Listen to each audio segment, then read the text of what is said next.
Shalom anak muda yang dikasihi Tuhan Yesus. Shalom. Bersyukur malam hari ini kita boleh bertemu kembali secara virtual untuk beribadah kepada Tuhan. Dan saya yakin dan percaya teman-teman semua pasti udah kangen banget untuk boleh beribadah secara langsung, bertatap muka secara langsung. Mari kita mau terus berdoa bersama-sama kiranya pandemi ini boleh segera berakhir dan kita semua boleh kembali beribadah seperti biasa. Kita boleh tatap muka secara langsung, boleh berkumpul kembali bersama dengan teman-teman kita, boleh ngobrol-ngobrol bareng, boleh bercanda ria. Kita terus berdoa untuk hal ini. Oke teman-teman, saat ini saya mau mengajak teman-teman semua, kita mau mempersiapkan diri kita. Kita mau mempersiapkan hati kita, mempersiapkan pikiran kita untuk datang sama Tuhan. Bahkan kita juga mau mempersiapkan telinga kita untuk boleh mendengarkan Tuhan berbicara kepada kita malam hari ini. Saya persilakan teman-teman semua untuk boleh mengambil saat teduh di hadapan Tuhan.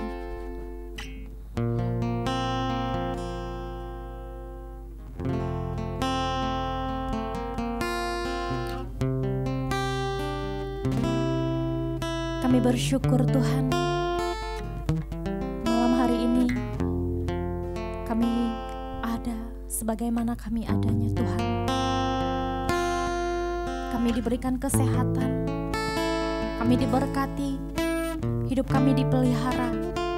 Terima kasih Tuhan Yesus. Nah, malam hari ini kami mau datang di hadapan Engkau, menyembah Engkau dari hati kami yang paling dalam. Layakkan kami Tuhan untuk datang pada Engkau. Layakkan kami untuk boleh menyembah Engkau Allah yang kudus.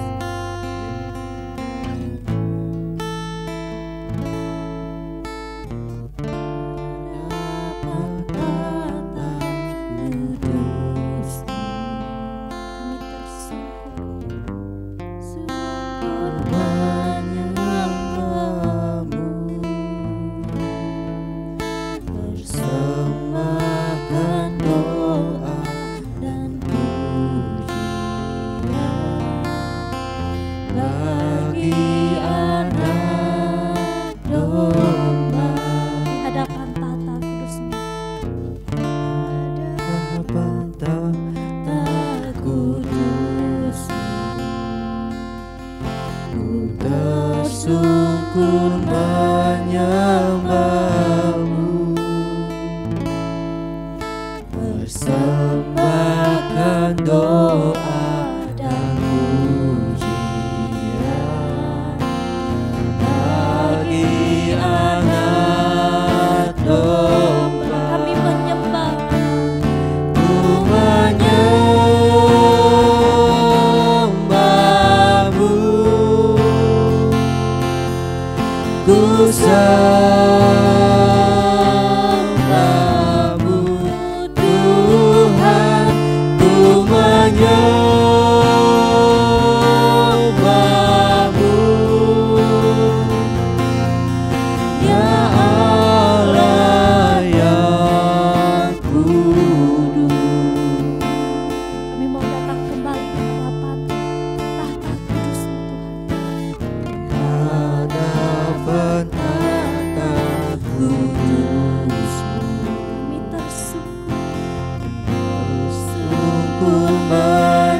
mau terus mengikuti panggilan-Mu ya Bapa. Kami mau setia sampai akhir hidup kami.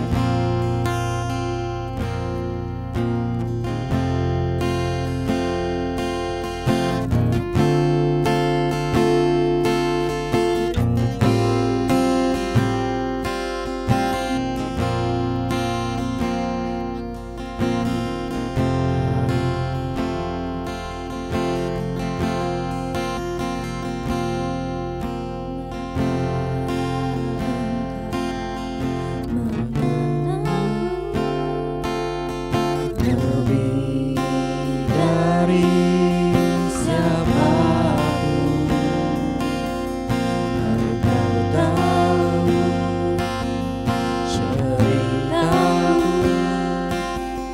dan isi hatiku. Tak peduli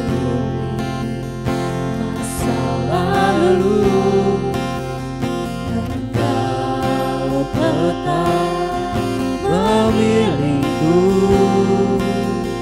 ubahkanku, sempurnakan jadi karya yang indah. Ini aku percaya, tiada yang mustahil bagiku. Tuhan kuatkanku, dasarku berharap. Ini aku berserah pada rancangan-Mu bagiku. Ku ikuti panggilan-Mu, Tuhan setia sampai akhir hidupku.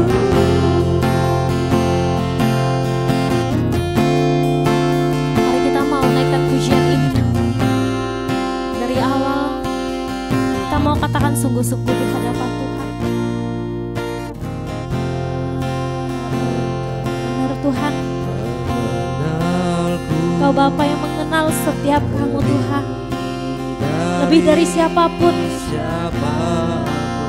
Tuhan tahu seluruh.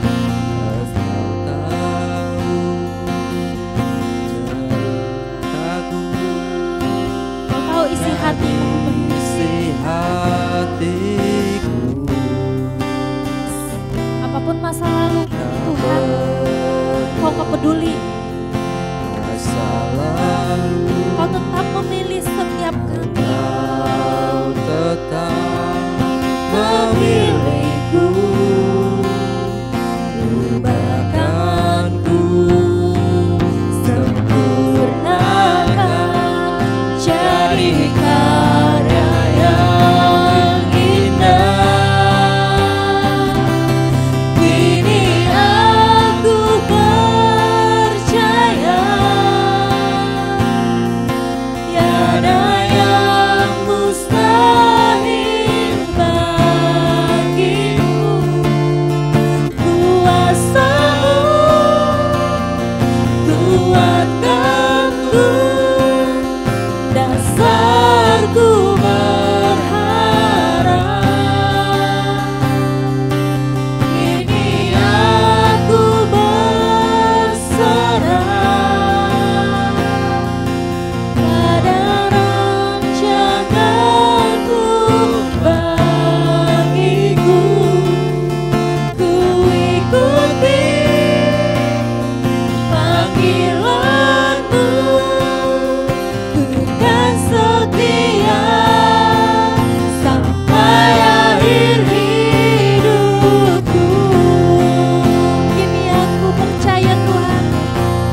kuasa-Mu, kuatkan ku, dasarku berharap. Kini aku berserah pada rancangan-Mu bagiku. Ku ikuti panggilan-Mu, ku kan setia sampai akhir hidupku. Ku ikuti panggilan-Mu, ku kan setia sampai akhir hidupku. Kami rindu bahwa pujian ini gak hanya sekedar nyanyian saja di mulut kami Tuhan, tapi sungguh-sungguh ini adalah komitmen setiap kami Tuhan, bahwa kami mau setia mengikut Engkau sampai akhir hidup kami Tuhan.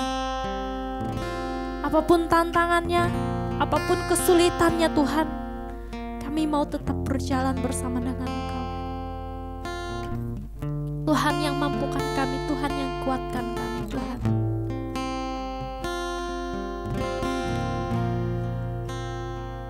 Dan Bapa, pada malam hari ini kami mohon Tuhan Kau boleh melawat setiap kami. Kau boleh melawat ibadah kami malam hari ini Tuhan. Kau berkati setiap kami, berkati ibadah malam hari ini. Dan saat ini kami mau mendengarkan Tuhan berbicara kepada kami. Kami mau siapkan hati kami lebih lagi Tuhan. Kami mau Engkau boleh selidiki hati kami Tuhan. Selidiki hati kami, lihat hati kami Tuhan. Apakah kami sudah sungguh-sungguh mengasihi Engkau?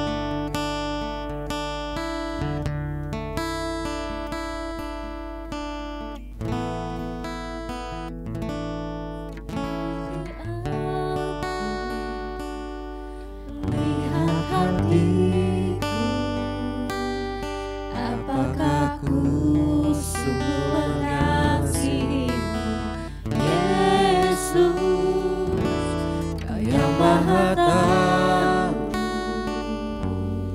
dan menilai hidupku.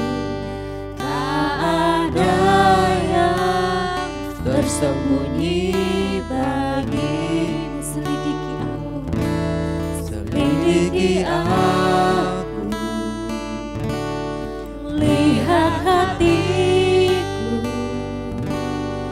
apakah ku sungguh mengasihi-Mu, Yesus, Kau yang Maha Tahu dan menilai hidupku. Tak ada yang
setia. Berjuang sampai akhirnya, kau dapati aku tetap setia.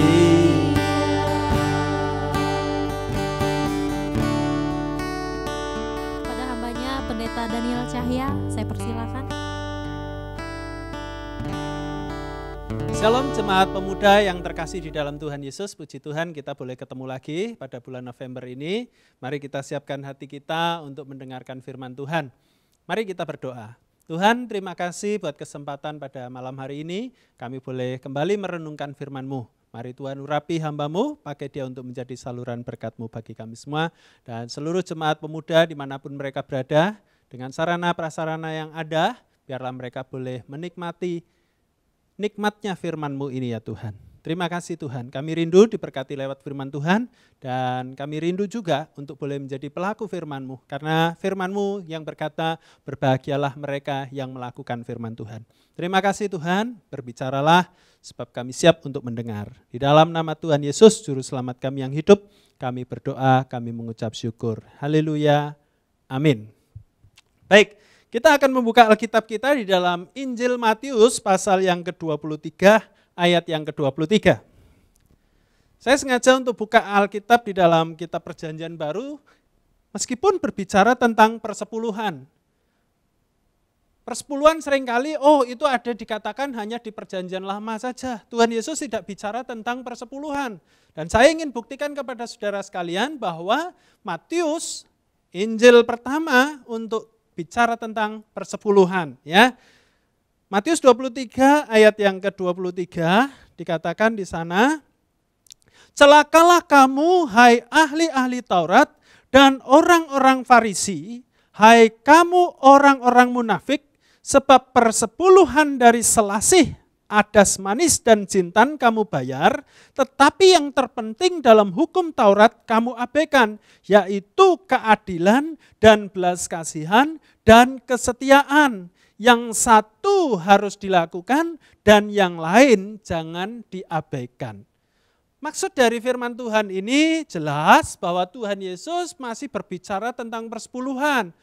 Kedatangan Tuhan Yesus datang ke dunia ini bukan untuk meniadakan hukum yang lama, perjanjian lama, hukum Taurat. Tetapi Tuhan Yesus menggenapinya, Tuhan Yesus menyempurnakannya. Oleh sebab itu kita jangan hanya melakukan firman Tuhan itu tapi tidak tahu esensinya. Maka dari itu Tuhan menyempurnakan hukum Taurat dengan menjelaskan kepada kita sekalian tentang persepuluhan di dalam Perjanjian Baru. Nah, hari ini tema kita adalah 10% atau persepuluhan, beratkah? Ya, 1/10 beratkah? Ya, saudaraku ya. Dari pernyataan Tuhan Yesus ini, kita ini bukan hanya bicara tentang 1/10-nya.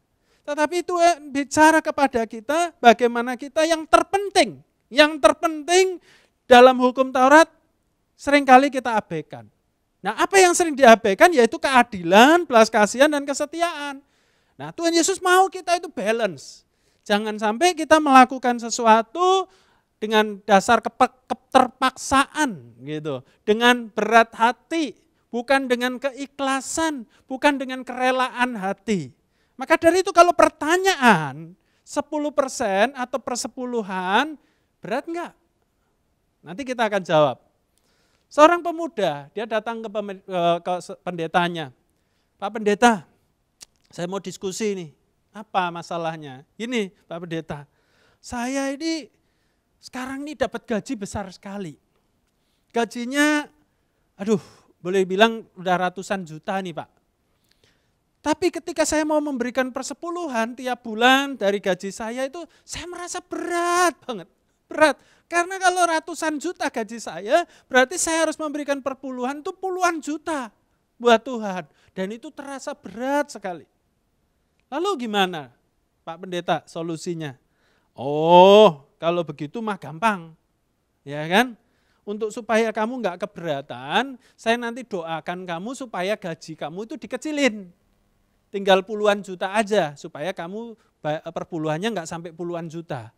cuma jutaan aja. Kalau kamu merasa itu keberatan juga nanti aku bisa doakan supaya lebih kecil lagi gajinya, gimana? Aduh, jangan begitu Pak Pendeta, jangan begitu. Udah nggak apa-apa. Nah, dari kisah ini kita bisa melihat ketika orang gajinya waktu masih kecil, dia bisa memberikan persepuluhan dengan ikhlas, dengan sukarela. Tetapi ketika gajinya sudah mulai Tuhan berkati jadi lebih besar, dia merasa kesayang, merasa keberatan untuk memberikan persepuluhannya kepada Tuhan. Kembali ke pertanyaan, 1/10 beratkah? Saya jawab hari ini berat. Ya, 1/10 beratkah? Saya jawab berat. Tapi dengan 3 catatan. Kenapa berat? Kalau yang pertama, kita nggak pernah merasakan kasih Tuhan, itu berat. Meskipun 1/10 kita persembahkan buat Tuhan, kepada Tuhan, bahkan yang lebih tepat adalah kita mengembalikan milik Tuhan. Kalau kita nggak pernah merasakan kasih Tuhan, nggak pernah merasakan kebaikan Tuhan, saudara boleh berkata itu berat. Ya, berat, bahkan berat banget. Tuhan sudah memberikan nyawanya kepada kita. Nah ini saya bicara kepada saudara yang sudah merasakan kasih Tuhan. Coba bertanya kepada pribadi masing-masing, pada setiap kita. Apakah kita sudah merasakan kasih Tuhan belum? Kasih Tuhan yang mana? Jangan bicara hanya tentang, oh Tuhan sudah kasih saya kesehatan. Tuhan juga kasih kepada mereka juga kesehatan, orang yang nggak percaya Tuhan, orang-orang ateis juga mereka menerima kesehatan kok, bahkan lebih sehat dari kita. Ada orang-orang yang sungguh-sungguh percaya kepada Tuhan Yesus kena COVID, sementara orang-orang yang tidak mengenal Tuhan, mereka sehat-sehat saja keluyuran kemana-mana. Kalau Tuhan kasih, oh Tuhan sudah kasih saya nafas kehidupan, yang lain juga dikasih nafas kehidupan. Tetapi yang membedakan adalah, kalau kita yang percaya kepada Tuhan Yesus, kita boleh mengalami kasih Tuhan, yaitu kita boleh merasakan kebaikannya, anugerahnya, berupa apa? Kita ditebus dari dosa kita, kita diampuni dari segala kesalahan kita. Bahkan 2000 tahun yang lalu, dia sudah mati untuk saya dan saudara. Dia sudah mati untuk kita. Dengan darahnya dia tebus kita, dengan nyawanya dia tukar kita. Kita ini siapa? Kita ini orang berdosa, orang-orang yang gak layak, orang yang gak diperhitungkan oleh dunia ini. Tetapi Tuhan mau menggantikan kita, mau menebus kita. Dan dia melihat kita itu betapa berharganya di matanya, sampai dia datang ke dunia ini untuk menyelamatkan kita. Nah, mana ada kasih yang seperti itu? Mana pernah kita boleh merasakan kasih yang lebih besar daripada kasihnya Tuhan? Oleh sebab itu, kalau Tuhan sudah memberikan nyawanya, seluruh hidupnya kepada kita. Kalau saudara diminta oleh Tuhan untuk memberikan persepuluhanmu kepada dia, masa masih berat? Kalau Roma 12 itu menyatakan bahwa bawalah seluruh persembahan seluruh tubuhmu. Jadi persembahan itu bukan persepuluhan, 1/10 sebetulnya. Tetapi seluruh tubuhmu, seluruh hidupmu itu loh kamu persembahkan kepada Tuhan. Kalau Tuhan minta 1/10 itu sebetulnya Tuhan mau supaya hitung-hitungannya itu gampang. Bawa persepuluhan, supaya kita itu juga enggak tamak. Kita cuma ambil 1/10 aja, kok keberatan sih? Padahal Tuhan sudah kasih semuanya, kasih seluruh hidupnya, 100% seluruh hidupnya untuk kita. Dan kita diminta untuk 50%, 10% loh ya, bukan 50%, 10% aja. Untuk memudahkan bagaimana kita menghitung berkat Tuhan yang kita mau kembalikan kepada Tuhan 1/10-nya. Saudara dapat terima gaji, terima penghasilan, terima keuntungan 1 juta, kemudian saudara berikan persepuluhanmu 100.000. Mudah kan? Coba kalau Tuhan tidak pernah bilang 1/10, gimana kita ngitungnya? Berapa persen? Mungkin orang gontok-gontokan satu dengan yang lain. Berapa persen? Kamu berapa persen? Berapa persen? Tapi Tuhan sudah tetapkan kepada kita 1/10 sesuai dengan Maleakhi 3 ayat yang ke-10. Abraham juga sudah memberikan persepuluhannya. Dia perang, dia mendapatkan banyak hasil, kejarahan dan sebagainya, dia bawa kepada Tuhan 1/10 dipersembahkan. Karena dia merasakan bahwa kalau bukan karena Tuhan, dia tidak bisa. Dia tidak mampu. Tanpa Tuhan tidak ada apa-apanya dia. Maka dari itu ketika dia merasakan kasih Tuhan, dia berikan persepuluhannya kepada Tuhan. Yang menarik lagi, kalau saudara belum merasakan kasih Tuhan, alias saudara belum percaya kepada Tuhan Yesus, saudara belum jadi orang Kristen, saudara enggak dituntut atau enggak diwajibkan untuk memberikan persepuluhan. Persepuluhan dikhususkan untuk mereka yang sudah percaya kepada Tuhan Yesus. Yang sudah merasakan kasih Tuhan. Jikalau saudara belum pernah merasakan kasih Tuhan, saudara tidak diwajibkan, tidak diharuskan untuk memberikan persepuluhan kepada Tuhan. Jadi bertanyalah kepada dirimu masing-masing, apakah engkau sudah merasakan kasih Tuhan, sudah mengalami Tuhan atau belum? Jikalau engkau sudah pernah mengalami Tuhan, maka dari itu saudara harus memberikan persepuluhannya kepada Tuhan. Saudara, sorry ya. Saudaraku yang terkasih di dalam Tuhan, ya. Satu ketika saya pernah sakit waktu itu dan saya diajak datang ke Jakarta, waktu itu saya pelayanan di daerah. Saya diajak oleh pendeta, seorang pendeta senior, kemudian saya diajak berobat, refleksi di sana. Dan selesai refleksi dia yang bayarin gaji saya, dia yang bayarin biaya refleksi itu, jasa refleksi itu. Dari refleksi itu saya merasakan badan saya lebih baik. Sebelumnya sakit, lemah dan sebagainya. Kemudian setelah selesai juga pendeta senior itu berkata, dan saya ajak kamu ikut besuk ya ke rumah sakit Pluit di sana, rumah sakit Pluit ada jemaat yang sakit. Oh siap, ya Pak, saya ikut. Karena waktu itu kebetulan juga saya bonceng dia, ya saya bonceng pendeta senior itu. Kemudian setelah selesai besuk, ya kan, biasa keluar dari rumah sakit itu ada parkir. Nah waktu itu parkirnya masih parkir di jalanan, jadi bukan di rumah sakit, tapi parkir di jalanan begitu. Kemudian tukang parkirnya itu mendatangi kami berdua, dan saya inisiatif, saya cepat-cepat keluarin duit. Waktu itu yang ada di dompet saya uang 5.000 paling kecil, ya nggak ada 2.000-an. Saya berikan kepada dia dengan harapan dia nanti akan memberikan kembali kepada saya. Karena ini motor, karena motor parkirnya kan biasa 2.000 lah. Mungkin bisa saja kalau ini sudah berapa tahun yang lalu itu cuma 1.000. Tapi ini si tukang parkir itu menerima uang 5.000 dengan senang hati lalu dimasukkan kantongnya dan dia pergi meninggalkan kami. Saya dalam hati, ya ampun, 5.000, parkir motor 5.000. Wah, sebetulnya jengkel banget saya nih. Waduh, tapi saya berpikir, tadi barusan saya dibayari refleksi jauh lebih besar. Jauh lebih banyak dari uang 5.000 ini. Kalau saya 5.000 bahkan 10.000 pun saya berikan kepada tukang parkir itu, apa beratnya? Saya sudah menerima puluhan ribu, nggak tahu mungkin ada ratusan ribu biaya refleksi itu. Saya nggak perlu nuntut dari apa yang saya sudah berikan kepada si tukang parkir itu. Saudaraku, kalau kita sudah merasakan banyak dari Tuhan, jangan sayang kalau kamu harus diminta untuk memberikan 1/10 dari penghasilanmu. Yang kedua, berat 1/10 kalau kita hanya memikirkan diri sendiri. Nah ini, kalau kita ini apa yang kita hidupi saat ini hanya diri sendiri,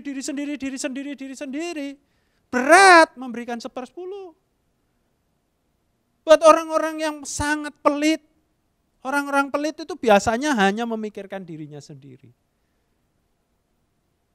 Tidak ada seorang pun di dunia ini yang lahir ke dunia ini, waktu lahir ke dunia ini dengan membawa segenggam perhiasan. Ada enggak? Enggak ada bukan? Tapi jika seandainya ada nih, wah bayi lahir, tapi tangannya itu ngenggam intan gitu, ngenggam berlian gitu, segenggam gitu, tangan dua isinya berlian semua. Itu perlu dipertanyakan, dapat dari mana itu berlian-berlian itu? Jangan-jangan mamanya waktu itu nelen berlian. Artinya dia enggak bisa bawa apapun, dari waktu dia lahir dia enggak bisa bawa apapun, dia enggak bawa apa-apa. Pakaian juga enggak, dia telanjang. Artinya saya mau katakan kepada saudara dan kita sekalian pada saat ini, kalau sekarang kita sudah bisa punya pakai baju, bisa pakai kacamata, bisa pakai arloji yang bagus, pakai sepatu yang bagus, kita bisa punya ini dan itu. Dari mana? Bukankah dari Tuhan? Apa yang kita punya ini bukan punya kita. Pemberian Tuhan. titipan Tuhan untuk kita. Maka dari itu kalau kita hanya berpikir untuk diri sendiri, kita sungguh-sungguh orang yang celaka seperti yang dikatakan oleh Tuhan Yesus ini. Celakalah kamu, karena kamu hanya mikirin diri sendiri. Apakah kamu bisa hidup di dunia ini sendiri saja? Tidak, bukan. Apa yang Tuhan titipkan kepadamu itu milik Allah dan untuk Allah. Dan bagikan juga untuk menjadi berkat buat sesamamu. Jangan hanya memikirkan dirimu sendiri. Sebab kalau kita nanti suatu saat tadi lahir ke dunia ini tidak bawa apa-apa, pulang kembali dari dunia ini juga enggak bawa apa-apa. Kita enggak bisa nguburin diri kita sendiri, butuh orang lain loh yang nguburin kita. Menarik kalau kita ini mau berbagi dengan orang lain, kita mau dipakai Tuhan untuk menjadi alat kemuliaan-Nya. Ketika kita dipanggil Tuhan, orang-orang yang mau memberi, orang-orang yang mau berbagi, orang-orang yang tidak memikirkan diri sendiri,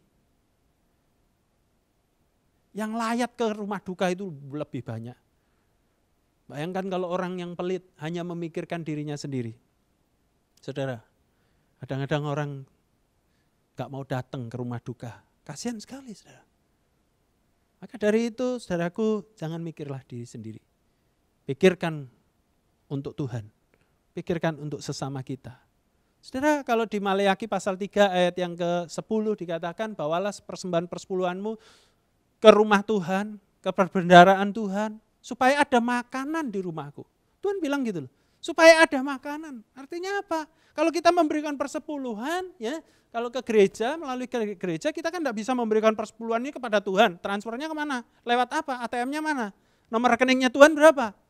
Bersyukur ada gereja, gereja ini menjadi manifestasi Allah, perwakilan Allah untuk kita boleh memberikan persembahan kita kepada Tuhan melalui gereja. Nomor rekening gereja ada tersedia, saudaraku. Silakan saudara transfer ke sana. Tujuannya apa? Gereja ini meskipun pandemi, gereja membutuhkan operasional. Lampu-lampu ini harus nyala, saudaraku. Dan lampu-lampu nyala ini membutuhkan listrik. Listrik ini harus kita bayar tiap bulan. Ini rumah Tuhan. Masa Tuhan kita PLN bisa kita bilang, Pak, kita doakan PLN diberkati Tuhan terus ya Pak ya. Maaf kami nggak bisa bayar listriknya. Nggak bisa, saudaraku. Listrik, air, jaringan internet, semua harus dibiayai. Dan itu dari persembahan kita, persepuluhan kita. Saudara-saudaraku yang terkasih, jangan hanya mikir diri kita sendiri. Kita memang semua serba sekarang ini ya mepet-mepet semua, saudaraku ya. Mungkin gaji kita, penghasilan kita, keuntungan kita merosot, bahkan ada sebagian yang rugi, saudaraku. Tapi gereja juga mengalami hal yang sama, saudaraku. Maka dari itu jemaat gereja, hamba-hamba Tuhan, rekan-rekan BPJ mendoakan jemaat terus. Supaya jemaat ini diberkati Tuhan. Kalau saudara mengikuti pokok doa hari Selasa, hari Kamis, hari Sabtu, kita mendoakan supaya jemaat-jemaat ini yang terdampak ekonomi karena pandemi ini, supaya ditolong Tuhan, diberkati Tuhan, dipulihkan keadaannya, ekonominya. Supaya apa? Kalau ekonomi jemaat terangkat, keuangan gereja juga bisa ikut terangkat. Nah itu maka dari itu kita boleh sama-sama, saudaraku. Jangan hanya mikirin diri kita sendiri, tapi pikirkan orang lain. Bahkan dengan gereja ini, saudaraku, gereja ada diakonia, ada jemaat yang sakit, ada jemaat yang meninggal, kita tetap memberikan persembahan diakonia loh kepada jemaat, saudaraku. Kita akan terus membantu jemaat yang kesulitan, yang sakit, pulang dari rumah sakit, kita kirimkan diakonia untuk jemaat yang sakit tersebut. Kita enggak mikirin diri kita sendiri. Gereja kekurangan, tapi gereja juga harus tetap memberkati jemaat. Maka dari itu jemaat juga, saudaraku, mari pikirkan gereja juga untuk kita boleh memberikan persepuluhan kita kepada Tuhan melalui gereja kita. Yang ketiga, berat kita kalau memberikan persepuluhan, kalau kita ini tidak bisa atau belum bisa bersyukur kepada Tuhan. Ya, berat kalau kita ini orangnya masih suka bersungut-sungut, orang yang masih belum bisa mengucap syukur buat kemurahan Tuhan, buat berkat-berkat Tuhan yang Tuhan sudah nyatakan dalam kehidupan kita. Coba hitung-hitung berkat Tuhan dalam kehidupanmu. Ketika dulu datang ke Jakarta, kita ini siapa, seperti apa, bawa apa. Kalau saya sih ingat, saya cuma bawa gitar dulu saudaraku, satu gitar Yamaha. Dulu itu aja pemberian dari bos saya, saudaraku ya. Gitar Yamaha seri G. Saya nggak pernah temukan lagi tuh yang seri G. Tapi terus sekarang juga saya nggak punya lagi karena saya tinggal di Citerep waktu itu. Saya tinggal di sana karena di Citerep waktu itu belum ada gitar. Saya tinggal gitar saya itu. Kalau sekarang saya diberkati Tuhan, saya harus bersyukur, saudara. Maka dari itu coba kalau ada dua orang di padang gurun, mereka kehausan, mereka kehabisan air, dan tiba-tiba mereka menemukan segelas air, tapi enggak penuh. Isi gelas itu cuma setengah. Nah ini, saya ngomong ini aja cuma setengah. Nah saudara coba, ada dua orang ini mereka melihat dari sudut pandangnya yang berbeda. Satu orang berkata, ya cuma setengah, mana cukup untuk kita berdua. Buat saya aja kurang setengah. Tapi satunya lagi dia berkata, wow puji Tuhan, untung ada air setengah gelas. Kita bisa minum bersama-sama. Jadi apa perbedaan dua orang ini? Yang satu lihat yang kosong di atas, yang satunya lihat yang isi di bawah. Ketika kita bisa melihat, wah puji Tuhan, ada air setengah, mumpung setengah loh saudaraku. Kita bersyukur daripada tidak ada. Berapa hari yang lalu anak saya yang kecil Karisa, anting-antingnya pulang dari pergi, tinggal satu. Sampai rumah malam-malam baru ingat, loh kok antingnya tinggal satu? Waduh, hilang di mana ini ya? Jatuh di mana ya?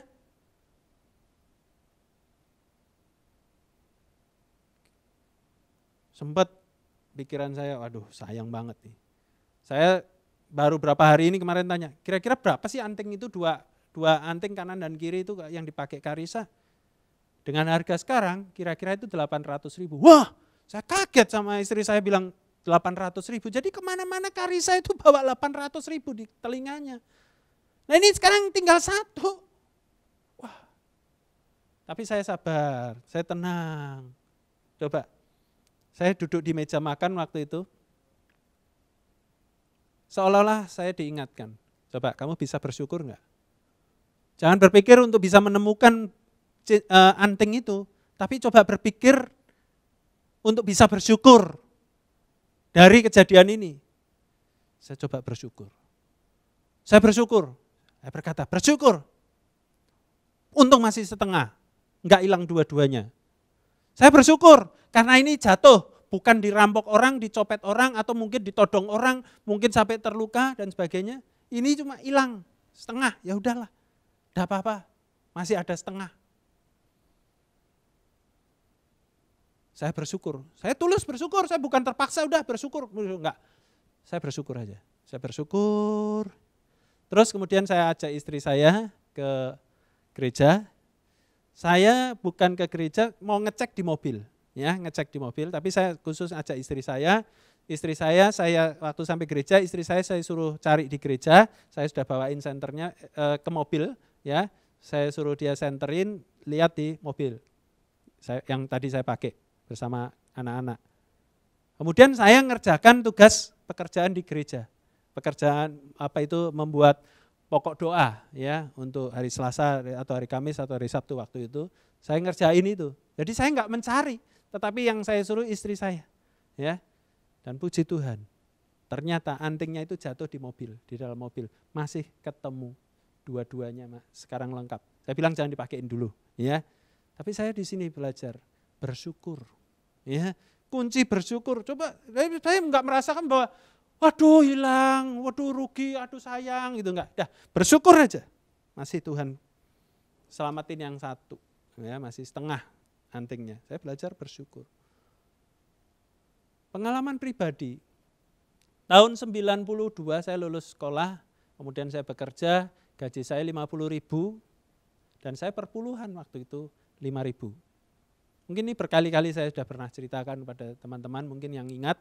Perpuluhan saya yang pertama adalah 5.000. Gaji saya 50.000. Kemudian saya berikan kepada mama saya adalah 35.000.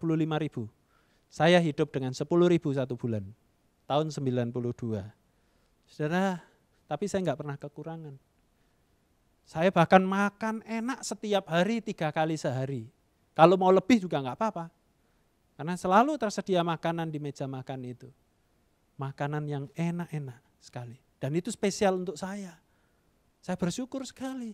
Tuhan sediakan makanan seperti itu. Saya tidak perlu mikir makan pagi sarapan apa, siang makan sarapan apa, malam saya makan apa. Saya enggak pernah mikir.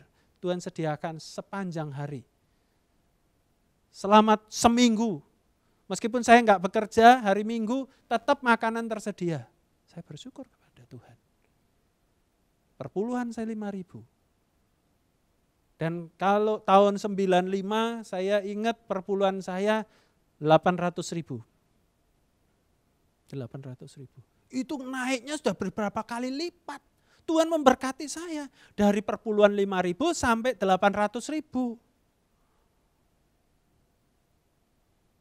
Kalau sekarang saya bisa memberikan persepuluhan, tentu sudah tidak 800.000 lagi.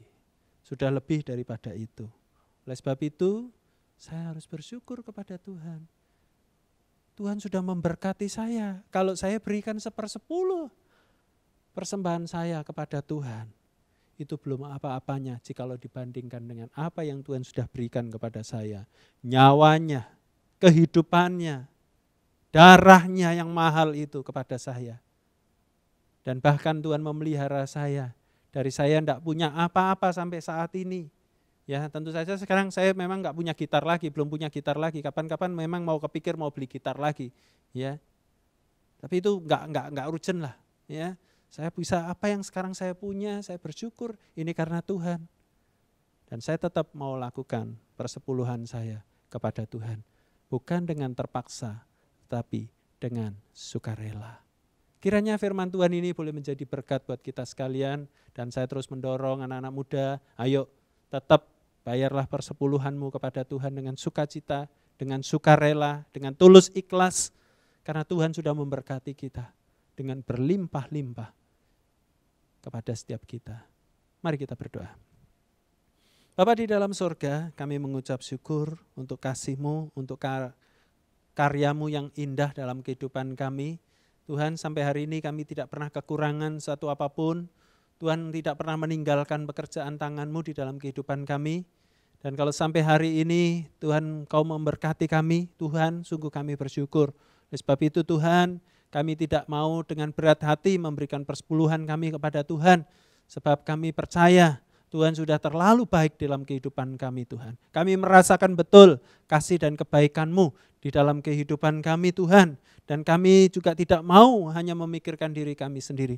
Kami harus memikirkan kepentingan yang lain. Kepentingan gereja-Mu Tuhan, kepentingan orang-orang lain yang dalam kesulitan, yang dalam kesusahan. Biarlah kami juga boleh menjadi berkat buat mereka semua. Tuhan, bahkan juga kami belajar untuk bersyukur kepada Tuhan atas segala kebaikan dan kemurahan-Mu dalam kehidupan kami hari lepas hari. Terima kasih Tuhan, terima kasih untuk kebenaran firman-Mu yang Tuhan sudah nyatakan kepada setiap kami. Biarlah tanamkan terus di dalam hati kami. Terima kasih Tuhan, berkati saudara-saudara kami, anak-anak muda dimanapun mereka saat ini berada, apapun pekerjaan mereka, Tuhan berkati supaya pekerjaan mereka semakin hari semakin berhasil dan nama Tuhan dipermuliakan. Tuhan tolong di tengah-tengah pandemi ini, biarlah ada ide-ide kreatif untuk boleh meningkatkan produksi, meningkatkan penghasilan dari setiap anak-anak muda. Terima kasih Tuhan, terima kasih. Kami serahkan doa permohonan kami ini dalam nama Tuhan Yesus Juru Selamat kami yang hidup. Haleluya, amin. Terima kasih kepada hambanya Pendeta Daniel Cahya yang sudah menyampaikan firman Tuhan buat kita semua malam hari ini. Kiranya Tuhan memberkati pelayanannya lebih lagi dan memberkati setiap kita yang sudah mendengarkan firman Tuhan malam hari ini. Oke teman-teman, selesai sudah persekutuan kita malam hari ini. Dan saya mengingatkan kembali kepada teman-teman semua untuk boleh tetap semangat, tetap setia mengikuti ibadah persekutuan Komisi Pemuda maupun ibadah umum. Dan mari kita mau tutup di dalam doa, saya persilakan kepada hambanya Pendeta Daniel Cahya. Baik saudara-saudara, kita akan mengakhiri persekutuan pemuda kita pada malam hari ini. Saya terus mendorong untuk teman-teman bisa mengikuti kebaktian pemuda di setiap hari Sabtunya. Biarlah kita boleh memiliki persekutuan yang indah, meskipun saat ini kita baru secara online. Kiranya Tuhan memberkati dan kita akhiri persekutuan kita ini dengan doa sekali lagi. Terima kasih Tuhan buat pimpinanmu dalam persekutuan kami pada saat ini. Dari awal, pertengahan hingga akhirnya, Tuhan Yesus sudah memberkati. Kiranya Tuhan tolong, biarlah setiap anak-anak muda, biarlah mereka boleh terus memiliki persekutuan yang baik seperti malam hari ini Tuhan. Terima kasih Tuhan, terima kasih berkati pergaulan setiap anak-anak muda, dimanapun mereka saat ini berada, biarlah mereka boleh terus menjadi berkat, boleh memiliki persekutuan yang indah satu dengan yang lain, memiliki persekutuan yang baik dengan saudara-saudara seiman, dan jauhkan dari pergaulan-pergaulan yang dapat merusak kebiasaan mereka yang baik. Terima kasih Tuhan, terima kasih. Saudara-saudaraku, arahkanlah hatimu, pulanglah dan terimalah berkat Tuhan. Kiranya kasih karunia dari Allah Bapa yang sempurna, anugerah keselamatan dari Tuhan Yesus Kristus, kekuatan dan penghiburan Roh Kudus menyertai kalian semua. Mulai dari saat ini sampai selama-lamanya. Tuhan Yesus memberkati. Amin.